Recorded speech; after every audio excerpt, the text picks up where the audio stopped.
Hello guys and welcome back. Today I'll show you how to download happymod on iOS. Firstly, AltStore is required to install custom IPA files on iOS.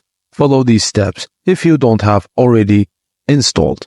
On your computer, download AltServer from AltStore's official website. Connect your iOS device to your computer and open AltServer. Follow the setup instructions to install AltStore on your device. Now that AltStore is ready, you can download the happymod IPA file. Open Safari on your iOS device and visit the happymod download page and download the happymod IPA file.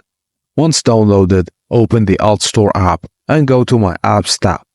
Tap the plus icon, locate the downloaded happymod IPA file and select it to begin installation. Before using the app, you'll need to trust it on your iOS device. Just open the Settings app, go to General, Device Management, and select your Apple ID and tap Trust to enable happymod app. And that's it guys. Thank you for watching and please don't forget to like and subscribe for more.